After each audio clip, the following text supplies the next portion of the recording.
Now, from Washington, D.C., Raymond Arroyo. A warm welcome to all of you joining us in the United States and the world over. Disaster struck in Oklahoma this week when a massive tornado ripped through the town of Moore near Oklahoma City. 24 people were killed, including many children. Here to talk about the heartbreak, the hope, and the role of faith in trying times is the Archbishop of Oklahoma City, Paul COAKLEY. And later, the maddening news cycle here in Washington, D.C. is more maddening than ever before. Immigration reform has passed a major hurdle in the Senate, while scandals involving the IRS and the targeting of reporters are just coming to light. To offer his take on all of it is Louisiana Senator DAVID VITTER. And finally, school choice is the subject that elicits strong opinions whenever it's discussed. Tonight, I'm joined by someone who's having a great success with a voucher program in Wisconsin. The president of the St. Anthony School in Wisconsin, ZEUS RODRIGUEZ, is here. As always, I want you to be part of the program. You can tweet me at Raymond Arroyo or drop us an email at worldover@EWTN.com. Now here's the brief. News from the world over this week. An horrific jihadist attack shocked London on Wednesday. A British soldier was run down by a car, stabbed repeatedly, and nearly decapitated, all in broad daylight. The two accused killers had videotaped themselves immediately following the attack. In a video obtained by the Sun newspaper, one of the suspected attackers' hands is covered in blood, clutching a meat cleaver and a knife. While the victim lay motionless on the street in the shot, the attacker, Michael Adebolajo, is on camera ranting against the British government. In the video, he admitted to the murder and justified it, saying Muslims are dying by British soldiers every day. The attacker is a British citizen with Nigerian roots. The victim has been identified as 25-year-old British soldier Lee Rigby, the father of a 2-year-old son.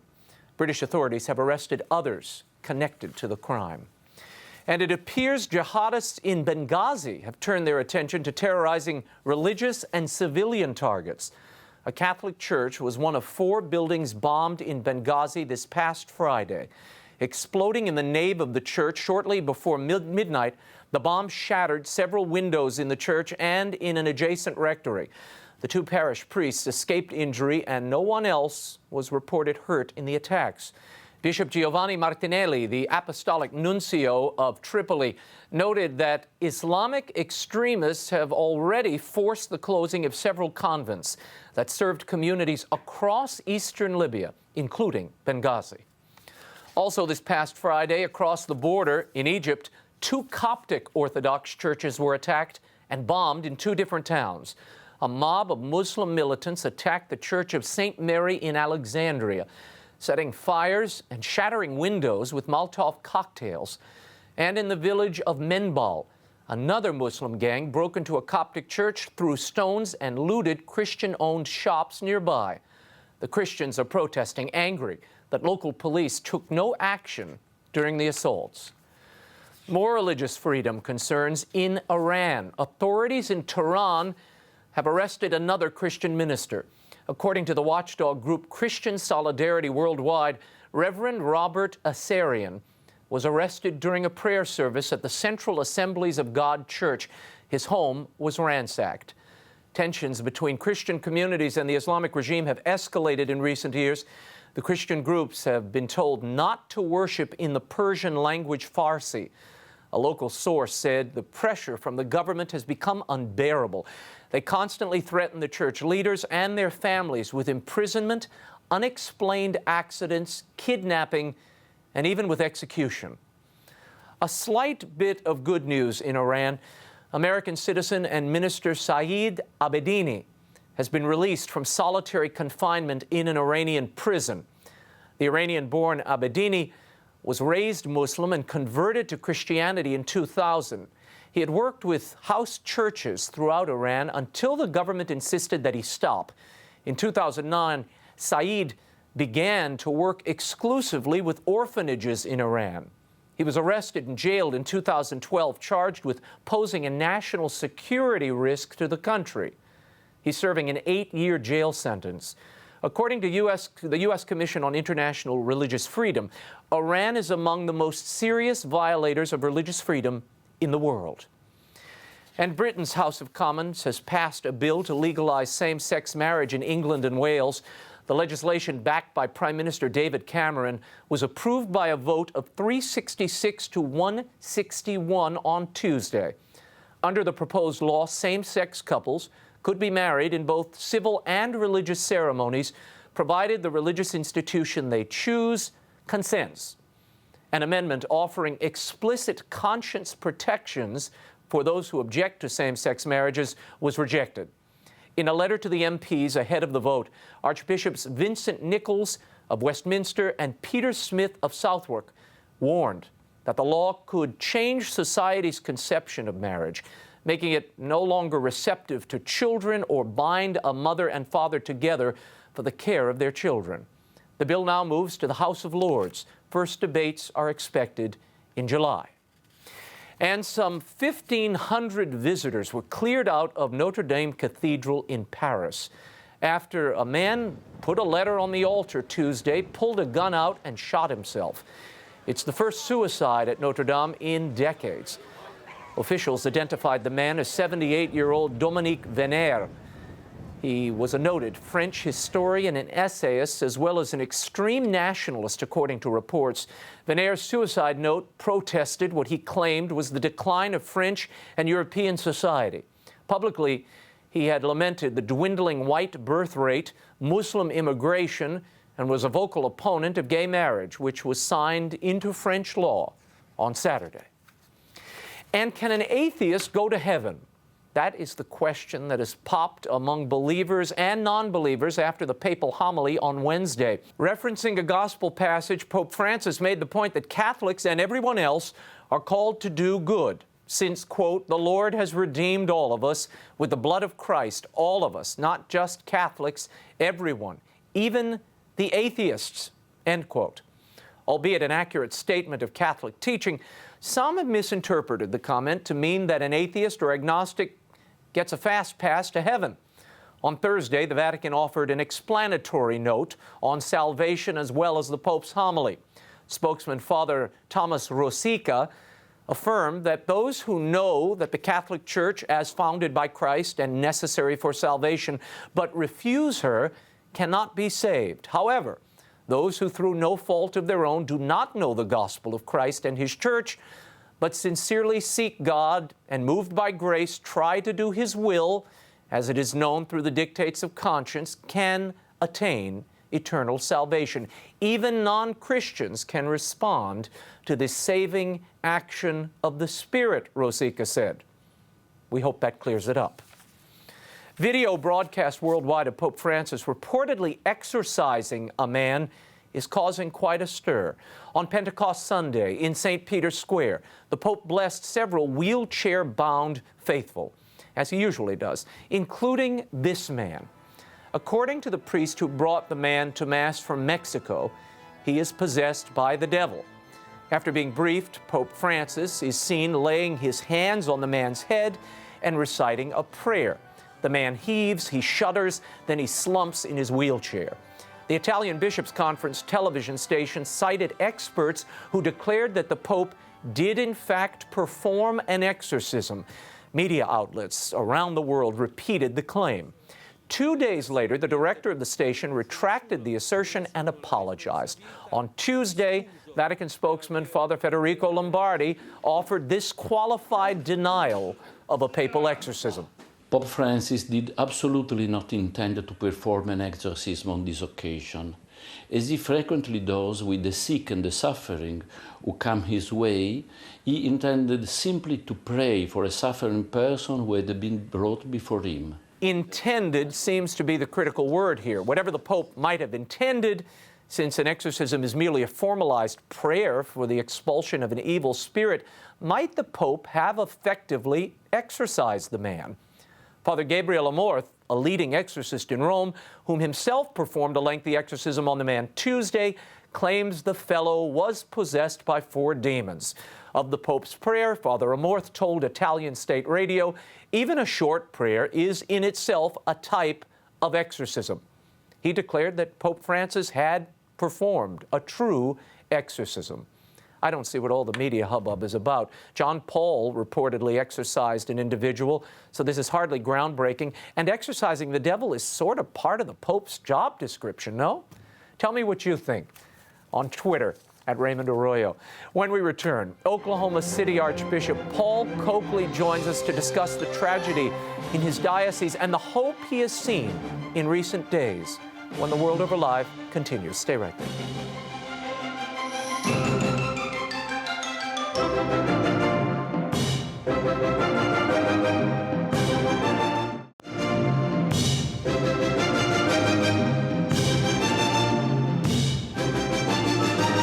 And you could hear the storm go over.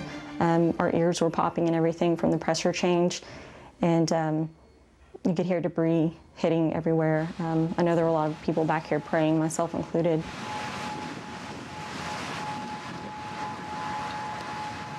Welcome back to the World Over Live. Earlier this week, a massive tornado ripped through the town of Moore, Oklahoma, leaving death and destruction in its wake. 24 people lost their lives, including young children.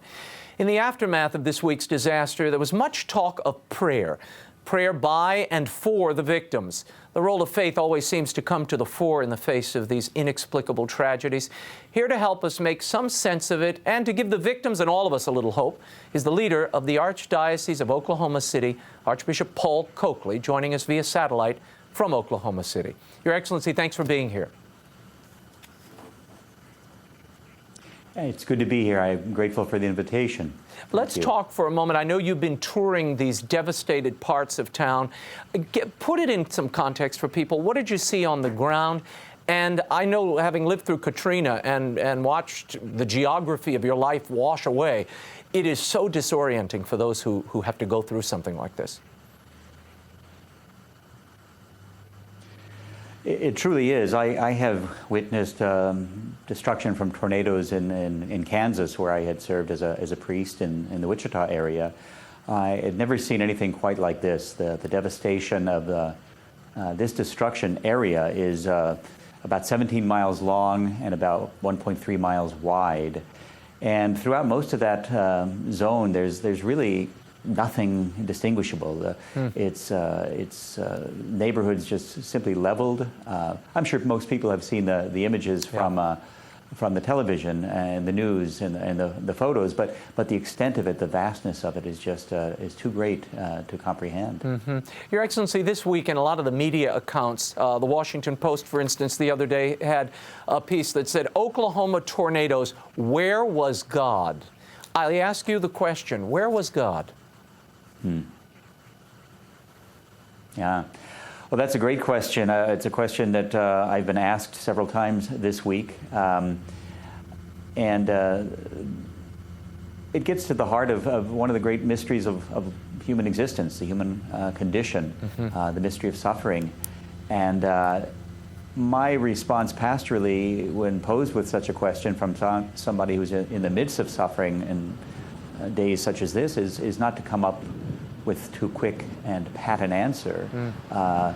We have to respect the difficulty of their struggle and their suffering. But my response is really to lead them to consider the cross. Jesus was innocent, and Jesus suffered. We didn't suffer. We don't suffer alone. So I think the mystery of the cross is really the only thing that makes sense of such destruction and such suffering. Yeah. That's where God is. God is with us in Christ on the cross, and He's suffering with us as He suffered for us. Archbishop, I think that's something that makes sense. No, it does make sense, and I want to share with the audience 2 bites that I think illustrate the point. These are teachers, and this comes to us courtesy of CNN, who's done great work on the ground there in Oklahoma City. These are 2 teachers talking about their personal faith and how it helped them through this. And they were literally protecting children in the classroom. Listen to this. I just told them to pray, and then that's what we did the whole time in the closet, just prayed. And we started playing the instruments, and we started singing Jesus Loves Me, and we started playing really loud and singing Jesus Loves Me, and I told them to sing as loud as they could, and if they got scared, they could scream, but sing as loud as they could, and so that's what we did.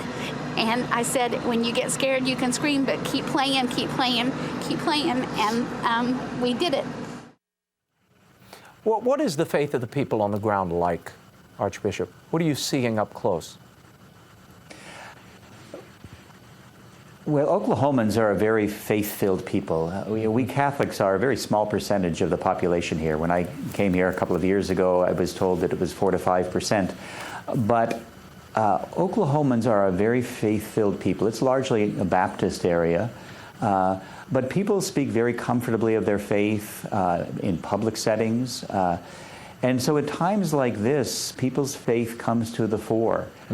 People very spontaneously turn to the Lord. They speak of the value of faith in their lives.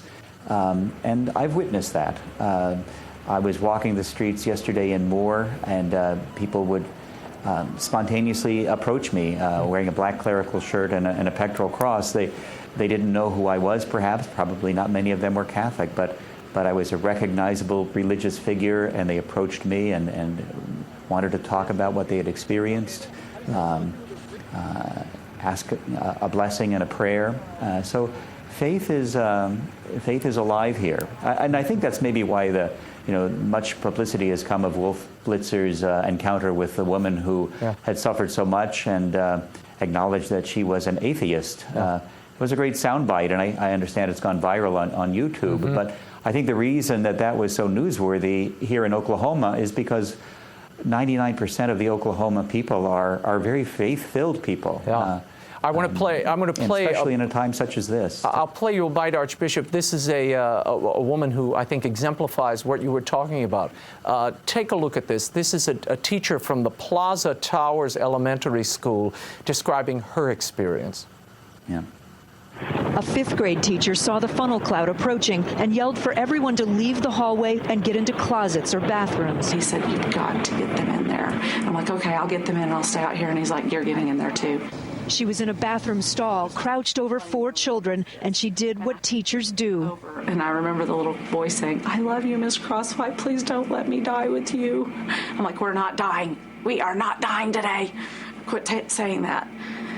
And I did the teacher thing that we're probably not supposed to do. I prayed, and I prayed out loud. I love that line. I did what teachers aren't supposed to do. I prayed out loud. And yet this sustained she and these students in this moment of terror. A lot of atheists are coming back and saying, where was God in all this? If God really loved these people in Oklahoma, he wouldn't have allowed this tornado to touch down at all. Your response?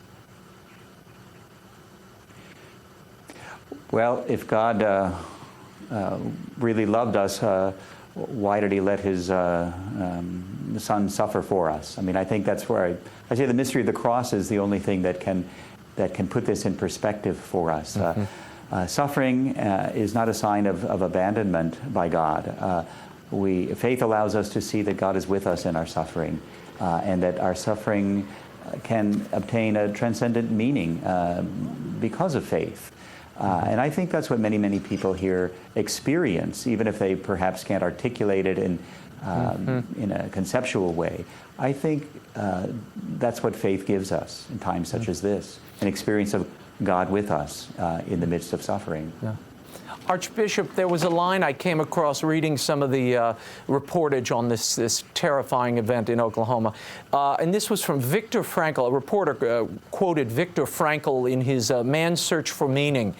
And he writes, "Everything can be taken from a man but one thing, the last of the human freedoms, to choose one's attitude in any given set of circumstances, to choose one's way." Which way are the people of Oklahoma choosing today?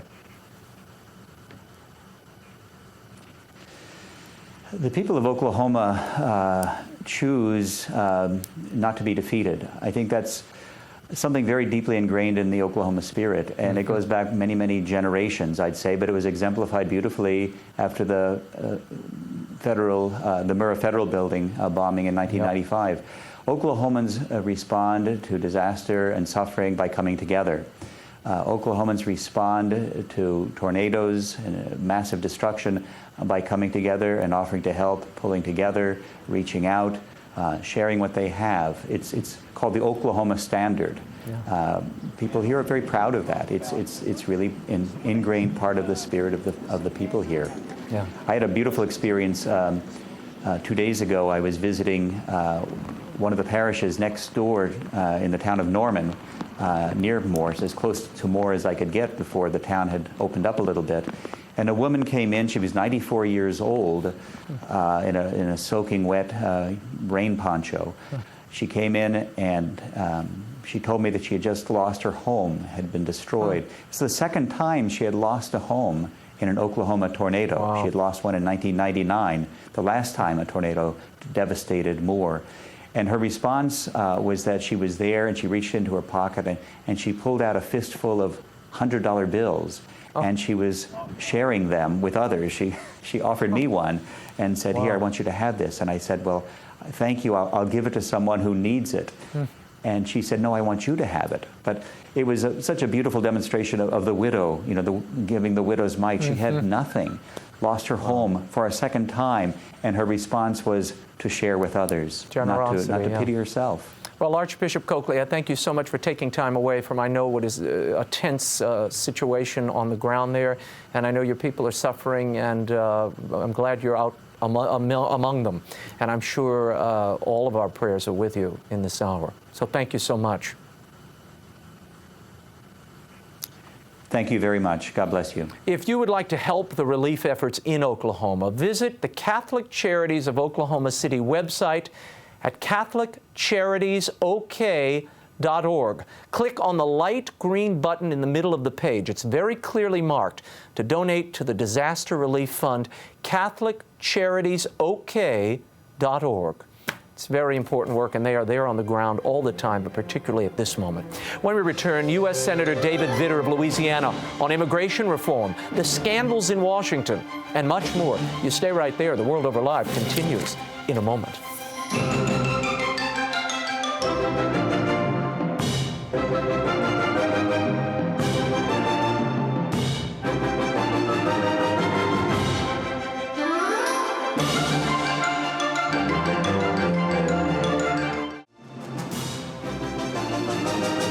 Now, once again, Raymond Arroyo. Welcome back to the World Over Live. My next guest is the senator from the great state of Louisiana, as well as a member of the Senate Armed Services Committee and the Banking and Environment Committees. He gives us his view on the scandals engulfing Washington, the immigration reform bill moving to the Senate floor, and the terrorist attack in London. I spoke with Senator David Vitter a little earlier. Take a look. Senator, the Judiciary Committee just passed this sweeping immigration reform bill. Right. Now, some of your conservative cohorts, and I'm going to play a clip in a moment, are very supportive of this. You are not supportive of this bill. Why not? What's wrong with it? Because fundamentally, I don't think it's going to work, Raymond, and it's a very practical concern. This is a problem. We have a broken immigration system. We need to fix it. But the fix needs to work. And I think this model is the same old model that's failed in the past, like the 1986 bill. It's an immediate amnesty coupled with promises of enforcement. Now, when that's been tried in the past, of course, the amnesty kicks in immediately. That's a big magnet to encourage more illegal crossings, and the enforcement never can deal with that, never materializes. So fundamentally, I think that model of an immediate amnesty with promises of enforcement is not going to work.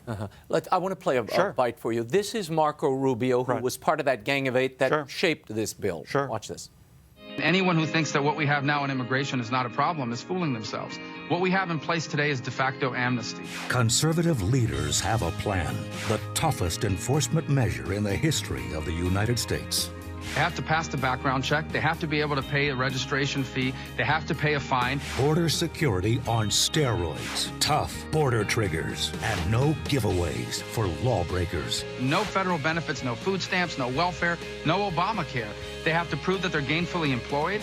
Bold, very conservative, a tough line on immigration. It puts in place the toughest enforcement measures in the history of the United States, potentially in the world, and it once and for all deals with the issue of those that are here illegally, but does so in a way that's fair and compassionate, but does not encourage people to come illegally in the future, and isn't unfair to the people that have done it the right way. Stand with Marco Rubio to end de facto amnesty. Is this de facto amnesty, and is this bill the toughest enforcement in the United States? Well, in some ways it is de facto amnesty, but unfortunately I think Marco wants to replace it with de jure amnesty. I mean, real legal amnesty. I don't think that's a move in the right direction. And no, I don't think this is very conservative reform, because all of these enforcement promises are just that, promises. We've heard these promises before. We need to see this in action. We need to put this in execution before we consider anything else. Now, the AFL-CIO, a lot of the unions were very opposed to this Hatch Amendment, which was added to the bill, which essentially does away, allows foreign workers to come in without ever offering those jobs to citizens first. In fact, there was a provision in the original bill that forbade businesses from firing an American to replace them with a temporary worker on a visa. That has been stripped out. So now they have the right to basically bring in temporary workers. Yeah, I have big concerns about what this will do to wages of Americans here, people who are here legally now. Now look, there are some areas where employers can't fill jobs. I think that's a reality. A lot of reasons for it, I think, including the level of our entitlement society, but I think that's a reality.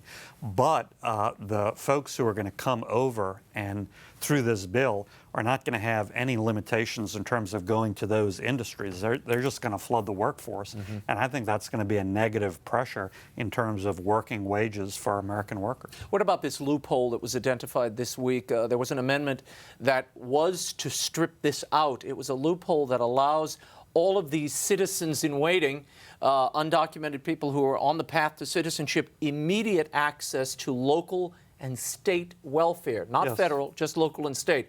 They wanted to close the loophole. That failed. Yes, well, the proponents of the bill love bragging that, no, this does not involve any benefits for these folks who are going to be given a new legal status until they're citizens, until 10 years, more than that, down the road. That's not the full story, and you just described the other side of the story. So there will be some level of benefits that are going to be immediately available. Now, we know in the past that has proved to be a powerful incentive to keep this flow coming. And we need to change those dynamics if we're going to truly reform the system. I don't think this bill does that. Now, some would say, and I've spoken to many on Capitol Hill, that, well, what are you going to do? There are 11 to 20 million people. They're here, Senator Vitter. What do you do with these people? We can't have a permanent underclass. No, we can't. What I'm saying is, let's deal with this in a certain order. And before we get to that question, whether it involves some sort of amnesty or not, let's really nail down enforcement, because the American people want to see that in action, just not more promises, because all of these promises have been made a half dozen times before. But let's show it working before we move on to that. If we really show enforcement working, then I think these other questions, quite frankly, become easier to solve. The United States Conference of Catholic Bishops are supportive of this bill and of a general immigration reform. They've been for this for decades. How do you reconcile that support with your own Catholicism? Sure. Well, I am a practicing Catholic, imperfect, but trying to practice seriously. Welcome to the club. Thank you. So I certainly take their advice seriously, and I've talked to my own Archbishop about it. As you know, this is not church doctrine. This is a judgment on their part. And my job as an elected representative is to make a judgment on my part. My biggest concerns are very practical judgment concerns, as I mentioned. Is this going to work? I have the same goals as they do. I think I have the same values and spirit rooted in Catholicism. Because you want to welcome, I mean, you want to be welcoming to people, and we're just not sure now how to do that. We're an immigrant society. I mean, all of us are the children of immigrants, not a question of if, it's a question of when. And that's the greatness of our country. But it's been a system of legal immigration that up until about 30 years ago worked. We need reforms that are going to work, and so the most important thing is a judgment about is this going to work or not. Let's talk about very quickly asylum. This bill does away with that 1-year deadline. You have 1 year to file for political or religious asylum, or you have to move on. The bill gets rid of that. Good idea, bad idea? Well, I'm concerned because certainly I want to protect true asylum seekers, folks who are real victims of possible abuse in other countries. But if you leave it completely open-ended, I'm concerned that it could be abused. Let's talk quickly about this terrible story coming out of London. Outside of London, 2 attackers, presumably Muslim, given what we were seeing on video and the things they said, literally hatcheted a man to death. Practically beheaded him. Your thoughts on this explosion of Islamic jihadism? And we're seeing it in pockets, whether it's the Tsarnaev case here in the United States or in England. Well, number one, all of this, including the Boston bombing, reminds us that we're really at war, or at least there are a lot of Islamic extremists at war with us. I think it's easy and inviting for us to forget about that as we walk away from 9/11, get further away in time. But this is still a reality, and this is a real struggle over values worldwide. So that's number one. Number two, going back to immigration, it reminds us that our border security has an enormously important national security element. We know, and this isn't classified, we know that there are thousands of Middle Eastern folks who are going into Mexico and taking fake Hispanic surnames. Now, maybe that's because they want a job in LA, but maybe it's for some far more dangerous reason. And so this bill we're talking about also has major national security concerns and issues tied up with it. Let's pivot to this IRS scandal that is engulfing the Capitol right now. More than 500 organizations targeted by the IRS when they applied for tax-exempt status. Conservative groups, pro-life groups, religious groups. As a senator, what should your role be, the House's role in oversight here? Right. Well, everyone, the President, the House, and the Senate, needs to get to the bottom of it, needs to get the full facts, understand why this happened, why it was allowed to happen, and who was responsible within the IRS and anywhere else. And I think there need to be the most serious consequences for folks who were directly responsible. This is really scary stuff. And all of us should be concerned whether it was targeting groups on the right, as it is now, if it was the same thing targeting groups on the left. We're talking about fundamental freedoms. Free speech. And a threat to those fundamental freedoms. This is sort of tied to the targeting of reporters that we've been seeing. The Justice Department subpoenaing emails, private phone records of James Rosen, a fellow at Fox News, whom I know, and other reporters. This dragnet was thrown fairly wide. As you peel this back and you look at it, when the New York Times starts saying the administration is threatening fundamental freedoms of the press to, to cover these national security issues, this instantly not only dries up our pool of sources, but makes reporters frightened to report the truth. What should happen here? Well, the same thing. And to me, Raymond, the interesting thing is almost all of these scandals that have erupted over the last month, 2 months, have a common theme and have a common element, which is certain people in Washington using any power at their disposal to try to silence critics. You believe there's a tie back to the administration, both in the IRS as well as in the targeting here? I don't know one way or the other. We need a full investigation to get those facts. I am concerned by what I just said, the fact that there's such a common thread and theme through so many of these scandals. It seems to be a pattern. Legally, are you concerned that we are now taking reporters and encouraging a source to give you classified information as a co-conspirator, which is what this amounts to in this Sure, case. absolutely. Look, we need laws about real security issues. I don't think it should just be free reign, but the focus of prosecution needs to be on the government employee or someone else who's divulging information they shouldn't be divulging, and not trying to set up traps for the press or for citizens. The Senate Foreign Relations Committee voted to send weapons now to the Syrian rebels. And I want to get to this international picture. There have been many saying we should send troops into Syria, we've got to do something about the civil war.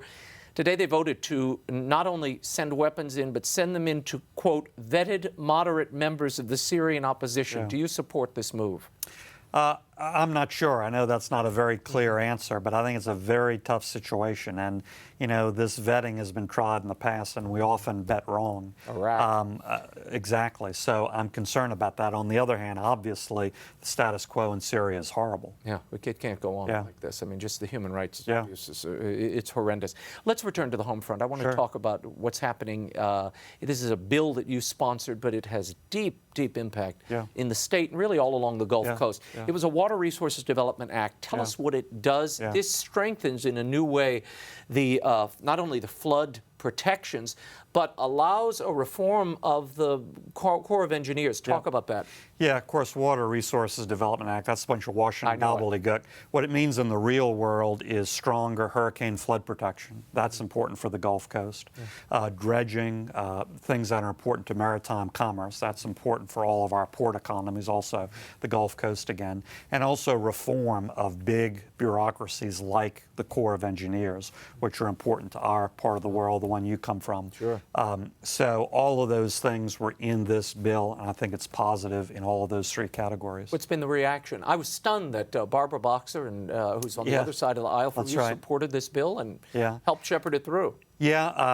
We have a good tradition in this committee, which is the Environment Committee, of actually working together across party lines on infrastructure issues, not on EPA issues. We disagree a lot on that, but on infrastructure issues, highways, water infrastructure, Corps of Engineers, we can actually work pretty well together, and this was a good product of that. EPA appointments, not so much. No, not so much. Now, did you put a hold? You put a hold on the new director? Yes, she's coming to the floor. There'll be a vote on that, but we've been asking for 5 basic areas of transparency, requests regarding pure transparency. We're not asking them to change their opinions about carbon or anything else. We disagree on that. That's not going to change. But transparency, follow the law. Almost all of this is mandated by federal law. It's been like pulling teeth, and we still haven't gotten everything we're entitled to, so we're following up on that. I was just in Louisiana, had some conversations with friends, and you know, as you often do, over dinners and long ones. Can you see yourself as the governor of the great state of Louisiana? Oh, I don't know. People are mentioning that. That's they are. Not... There's a lot of reportage about this. Look, David Vitter stokes buzz about Governor Bid in Politico just this week. I'm not stoking anything, but it's flattering. But that's several years away. So Wendy and I might talk about that at the end of the year. We might not. But I'm really enjoying, quite frankly, the luxury of not having to obsess about some next big election, do my job, take it day by day, do concrete things like this core reform, other things. So I'm enjoying that and focused on that. You mentioned your wife, Wendy. She is responsible for an exhibit now at the New Orleans Museum of Art. Tell us briefly about that. Yeah, it's an exhibit about John Paul II. It's art, it's memorabilia, photographs, other things, including from his visit to New Orleans 25 years ago. It's a great exhibit. I'm biased, but it is a great exhibit, open through Father's Day at the New Orleans Museum of Art. Will it be touring, or that's the the only venue to see it? Yeah, only venue to see it unless they get offers elsewhere. They put it together in conjunction with a great biblical art museum in Dallas, but it's at the New Orleans Museum of Art. Excellent. Well, you all better run over there and see it while you can till Father's Day. Final question, very near where we had our children in New Orleans. There is a Planned Parenthood megaplex going up. Tell us about this. There's never been a Planned Parenthood No, it's really sad. Forever, Planned Parenthood has not performed abortions in Louisiana. They recognized how pro-life a culture we are. They are going 180 degrees in the opposite direction now and building a huge abortion mill in New Orleans. It's very, very sad. There's a lot of opposition to it, including me, but it probably can't be stopped. I think it displays the sort of in-your-face spirit that they are marching with these days in terms of the pro-abortion agenda. What about the federal funding? I mean, hundreds of millions of dollars a Their year. biggest single source of funding are taxpayer dollars. Right. Now, they live under this fiction, really, that, well, that doesn't directly fund abortions. That funds other of their health care activities. Well, of course, money is fungible, and it's a big shell game. That remains a huge source of their funding, the biggest source of their funding. And can you do anything about it? I'm trying. I have legislation that would stop that, that would prohibit those so-called Title X participants from also performing abortions. We're fighting to pass it, but of course that's difficult in the Harry Reid Senate. Up next, we'll talk school choice with the president of one of the largest Catholic schools in the country. ZEUS Rodriguez of Wisconsin joins us when the World Over Live continues. Stay right there.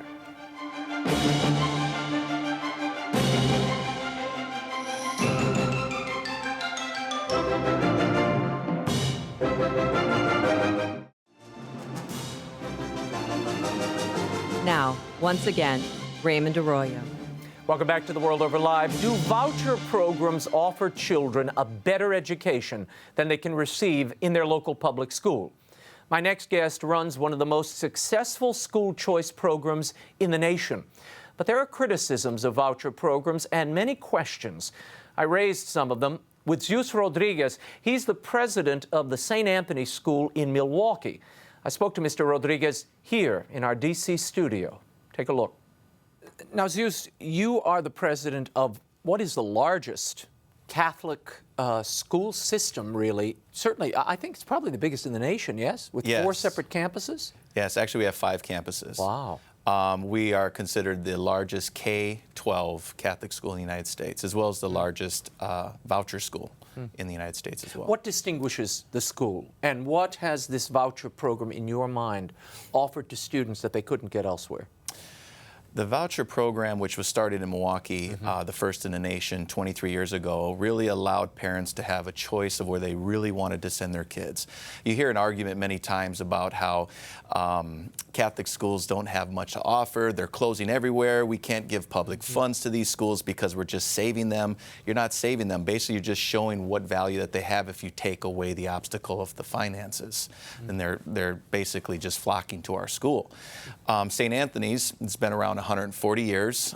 This year, 3 years ago, we started a high school, and we have our first graduating class this year. And you know, really, what distinguishes us from other schools is not so much anything necessarily new. It's classical, Catholic, traditional education. How important is it having this resource available to the community that St. Anthony's resides in? What does it mean to the Hispanic community there, particularly, who constitute a vast number of your student body? Almost 100%. Out of the nearly 1,700 students, maybe about 30 kids are not of Hispanic origin. What's so important to the community is that these predominantly immigrant families, first-generation families, and primarily from Mexico. And these families, they really don't have this kind of access to private education or Catholic schools. Normally in Mexico, you have to be wealthy in order to go to a Catholic school. So they come here, they see this opportunity, they see what they didn't get to have. They know, even if their education is limited, they understand what a good education is, they know the tradition of the church education system, and they really make a point to come to the school. What is the faith component here? What do you offer them in terms of the sacraments and religious formation?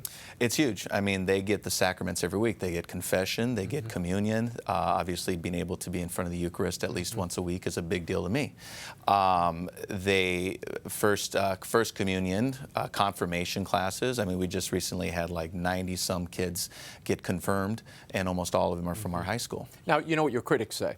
Your critics say, okay, that's very nice that you like to have the sacraments available, but why take public funds and route them to what is predominantly and basically a religious institution? You would say what? I would say it's the parent's right to be the primary educator. That's what the Catholic faith has always taught, and we believe that to this day. I think it's an American right for a parent to choose where they want their child to go to. It's not to have one system run by state schools would be tyranny. And the fact that we have a program in Milwaukee that allows parents to choose, it's their choice. I mean, what else can you say? There was a report I came across, this is from the Sentinel Journal, and it talks about enrollment in private schools in Wisconsin dipping by 17% since 2000. But in the areas where the voucher program is existent, 9% increase during that period. Some say this is welfare for the Catholic schools. Your response? Well, I just think it's clear that when you take out the financial component, people know where they want to send their kids. Now, there are those who are critical of school choice and say there's no accountability. You don't have the same accountability that a public school has. Well, I couldn't be more in disagreement. We actually have a situation with the Milwaukee Parental Choice Program where kids or parents can take their voucher wherever they want to go. So if there's no accountability, why do the parents keep coming? Why has St. Anthony grown 100 to 125 kids every year for the past 10 years if there's no accountability? They know exactly the product that they're getting. If they're not getting it correctly, they can take it somewhere else, and they could, but they don't. There was a report I read in the Journal Sentinel, and they claim the voucher schools are no more successful. In fact, they may be less successful than the public schools. When the testing breaks out, they say that they're not demonstratively better in math or reading. Well, I can't speak for all the schools, but I can speak for St. Anthony's. Again, the fact that we have grown, we've accepted everybody. We have no waiting list. We could have, but that's why we grew to 5 buildings. Every parent who wanted to bring their kids to St. Anthony, we found a way to put them into our classrooms. We don't have oversized classrooms. We average like 25 kids per class. And the main thing that people don't understand is that in the testing system in Wisconsin, when you have that many kids coming into each class or each grade level across all grades every year, it does hurt your test scores a little bit, but these are English as a second language learners. Many of these kids come to your school, they don't speak English. No, they don't. You're having to teach them English right off the bat. Yes, 95% of them speak no English when they come at the lower grade levels. And even if they come in at the higher grade levels, it is their second language, English. And how quickly are they tested once they hit the school? I mean, is there a 1-year waiting period, a grace period? No, actually, with the private schools that participate in the choice program, they have to be tested immediately. So this is the first 3 weeks of school. So in other words, last year we had 8 children, grades 4 through 8, who spoke no English, yet their test scores are going to be on our report. Versus in the public sector, both for the public schools and the public charter schools, they get what's called a full academic year, where they get a whole year to have a child before their test scores are put on their record. Let's talk for a moment about the diversion of funds. The teachers' unions and others say you're diverting funds that could be going to public schools in the local communities to private institutions, and therefore you are all but ensuring that those public institutions will continue to crumble. Well, first of all, they get 2 to 3 times more money than we do. And the fact that everybody pays taxes, I don't understand why. The right of public education is not towards an institution, it's towards the education. And we're providing that education just as well, if not better than they are. What is the breakdown? What is the comparison? Isn't it something like $13,000 a child in the public school system? Depends on if they're getting title funds for interventions and whatnot, and if they're special needs. I mean, sometimes they can get anywhere from $15,000 to $20,000 per kid, while we're getting the same $64.42 per child.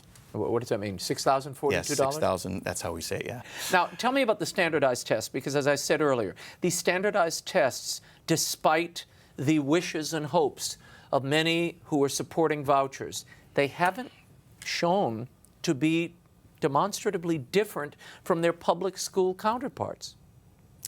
Well, again, like I said, one of the things that is really important that the studies have shown is that we have more graduation rate, a much higher, 18 to 20% higher graduation rate, and many of the kids that go to the private schools in the voucher program end up going and finishing college, not just starting, but finishing college. So in the end, you know, besides having a safe place to go to school, a culture that's teaching morals and values and teaching them how the whole person, they end up actually doing better in the college years. Tell me how this works with what the interaction is between your school, a private school receiving vouchers, and the public school. Has it increased competition, innovation?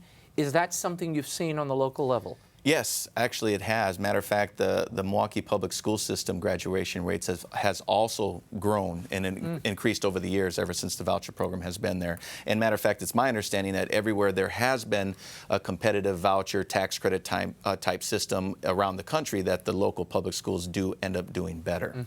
Now, of the voucher programs throughout the United States, and I see numbers everywhere from 12 to 16 across the United States, 4 and D.C. offer vouchers to low-income students.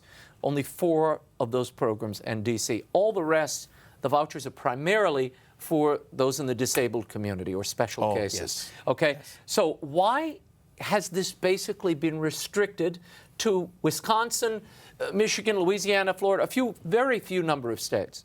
Why hasn't it taken off nationally if it's such a demonstrable good? Well, unfortunately, there's something called the Blaine Amendment in many state constitutions. And basically what that says is that no private or no public funds can go to a private religious institution for education. Now, it's my understanding, I could be wrong, but when I read about the Blaine Amendment, I'm pretty sure that it was actually a reaction to the growing Catholic school education system here in America. And so that's when they originally said, no, we're not going to allow this to happen. And since then, now we're trying to get rid of it. In many states, they've pretty much got around it by doing tax credits, business tax credits, and other ways that the parents can basically get it off their tax bill instead of, so it goes indirectly and it's not going directly. So the parents make the choice. Not a direct voucher, but an indirect tax credit. Do you think that's what will probably happen in Louisiana, where Bobby Jindal's voucher program called a scholarship plan, where that was struck down by the Supreme Court, not the whole plan, just the funding mechanism? Right. No, I actually don't think that they're going to do a tax credit. I think they're going to just change the funding mechanism on how we do it in Wisconsin, where the parent gets the voucher and they pretty much sign it over to the school. So there's no separation clause problem because the parent is giving the money. Now just like what you do with hospitals, the GI Bill, those can all go to private Catholic schools as well. It's the same concept. Okay, I've put aside, and we've gotten through so many of the public policy objections to this. Here's the real question I have for you, and I've seen this certainly over the years interviewing people on this set. What has been the impact on the families, on your students, and what are their parents saying about being in a private Catholic parochial setting as opposed to the local public school where they were for a number of years? It's huge. I mean, our parents, again, coming mostly from Mexico, they have a very strong Catholic faith, but the formation wasn't as great as it could have been, because you know how the history of Mexico has a very rocky road with the church and the government and what they're allowed to do and what they're allowed to preach. Coming here, it's in their hearts. They want their child to have a better education, and they want them to have a better Catholic formation. And so what really means to the families is that we can also use the children. They're actually reaching out and re-evangelizing their parents, getting them better formed in their own faith. And it's a huge difference in our community. Tell me, as you look at this experience across the country, as you talk to leaders in the Catholic Church, why hasn't the Church fully engaged on this issue of vouchers? I know every now and then you'll see Archbishop Lori or a Cardinal Wuerl, but nationally, you don't see the sort of open-throated support that one sees for other issues like immigration or marriage or abortion. I think there's a couple reasons. I think the biggest one is that they just don't know any better. I mean, this is still only in about 16 states and to a limited view. I mean, even in Wisconsin, this was only relegated to the city of Milwaukee and now to the city of Racine. So the vast majority of Wisconsin really, I mean, they just hear about it. It doesn't really affect them. So I think once people would realize how effectual this is, especially when you're reaching out to the underserved and the poor income, the low income families, I think they could see the benefit of that. The other reason is I think they fear government interference. Some of the people that I've talked to on the outside, they say, well, if you take government funding, you know, basically they say, you know, let the camel's nose in, the behind is sure to follow into the tent. Yeah, they'll be reading your emails before long, Bishop. And that's what they're worried about. But, you know, and yes, there's a lot of regulation that we have to go through to be part of this program. But the thing that excites me the most about is like I told you earlier, they get to be in front of the sacraments. They get to be in front of our Lord. And for me, that's worth going through all the hoops. You can learn more about the St. Anthony School and ZEUS Rodriguez's work in Milwaukee by visiting StAnthonyMilwaukee.org. That's StAnthonyMilwaukee.org. raymondarroyo.org. Well, that is all the time we have. The show continues on Facebook and Twitter. Go to RaymondArroyo.com. The Twitter and Facebook pages are linked on the left-hand side of the site. And be sure to sign up for my weekly e-blasts on the website as well. They're free. I shot out a great lineup of stories, commentary, and inspiration to many of you earlier in the week. And don't miss our show next week, particularly you suspense addicts. My exclusive interview with best-selling novelist Mary Higgins Clark premieres next week. What a great lady. Still churning out bestsellers at 85 years old. Find out the secret to her success. In the meantime, we'll be scouting the world over for all that is seen and unseen. On behalf of the staff and crew of EWTN News, I'm Raymond Arroyo. We'll see you next time. Bye now.